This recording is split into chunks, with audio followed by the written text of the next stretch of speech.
Welcome back to Blitz as we're joined through the phone line by Chris Guthrie, fourth-year head basketball coach for the Lumpkin County Indians. Coach Guthrie, always appreciate your time. Thank you for being on Blitz.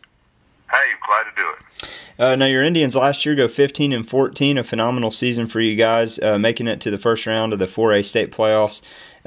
Talk about your feelings on being able to get those guys there. I know there were some special seniors last year that got the chance and well-deserved opportunity for them to get to state. It really was. This is a group that I'd really known and watched since they were young kids playing, and it's a group that really had a great nucleus of 7 players that had been together since they were young. Several of them started when they were sophomores for me, and hard-working, just really good kids. In the first 2 years, their sophomore and junior year, we really struggled. But they always went hard and practiced hard and played hard, and so it was really rewarding for them and me to see their success last year. And you kind of hit on how important they were to this team. So you lost 4 starters coming into this year, including guys like those seniors, and then Jonathan Gilreath, Austin Holman, guys like that. How do you make up for what they gave you last year?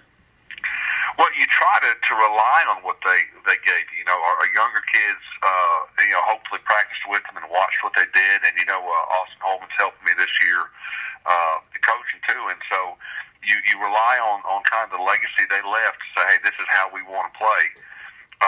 And then you just kind of, throw the kids in the fire. I mean, I've got, 4 kids that will start tonight that before this year didn't get a whole lot of varsity time at all. Some didn't get any time. Yeah. And so you throw them into the fire, and you hopefully rely on the fundamentals that you taught them and the tradition that hopefully was left behind by those seniors that graduated. Yeah, and there's no quicker way to learn either than getting thrown in like that.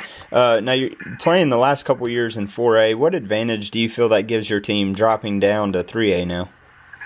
I think the region that we're going to be in is going to be a pretty good region with Banks and East Hall. I think are going to be both very good. But with 4A, every night out you were going to play somebody that was tough. They were a little deeper probably than most of our 3A teams. Not all of them, of course. And so the competition level was good. But you say we're dropping down to AAA, but East Hall could compete in any classification. Most any year. Banks this year, I think it's going to be very tough. I saw Franklin the other night. Franklin's very good. I haven't seen Fannin recently. Saw West Hall is going to be good. Dawson, I saw the other night there. Dad always does a great job with them. So I don't know that we're really dropping down into anything. I think this region is going to be very competitive. And with the top team, I think being as good as anybody that we played last year. Yeah. Now, I understand you do have a little bit of height this year. I expect your guys to play physical. What is the offensive approach and the style that we might see into the 2014-15 season? We look to be, I think, opportunistic. It would be a great way to characterize what we do. We look to fast break every time we get it. Running our post to the block, trying to get it inside, and then trying to, if we don't have that, trying to take advantage of the defense before they get set up. But we want to, and when we're not there, obviously, we want to be smart enough to realize when we have a man advantage and when we don't. And so opportunistic is, hey, if we get the ball to the court quick and we have something nice and good and it's in rhythm, then we'll take it. If not, we'll just continue to run our offense until we do get something that we want. And I'd say that kind of characterizes us offensively. Defensively, we're working to become a really hard-nosed defensive group, kind of stopping on the floor and boxing out, bodies flying, all that kind of stuff, because we're young and inexperienced, and what we can make up for, the experience part, we can make up with just effort. Yeah, and now, as you said, young, inexperienced, and trial by fire, you're going to kind of throw these guys in and see what they can do. So, looking at that, what are the expectations that you have for this team this year, and what are we going to be able to, as you guys as a group, what do you measure this season by?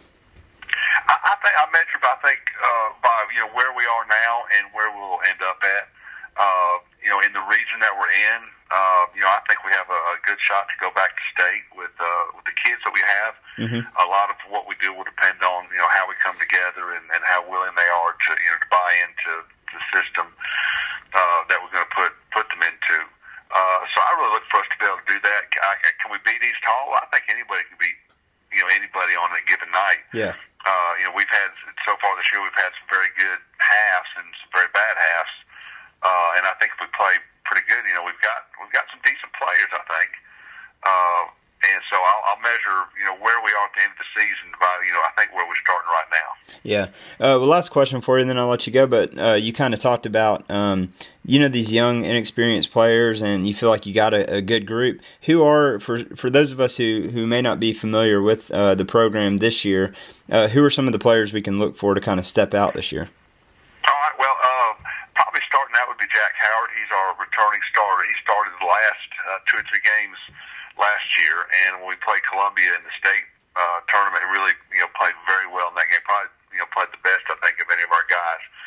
He's right now averaging, I think, right at 20 points a game.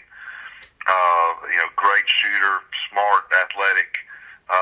So that's probably our leader, at least basketball-wise in the court. Then we've got another senior, well, not another senior, but our senior, Matt Satterfield, who played a good bit last year, in a substitution role. Quick, really goes the whole well. Great defensive player.